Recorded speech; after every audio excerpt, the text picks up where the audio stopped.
What is an oxygen concentrator?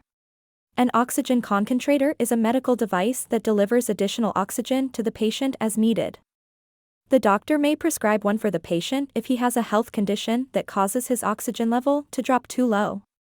How does an oxygen concentrator work? We frequently wonder about how oxygen concentrators work.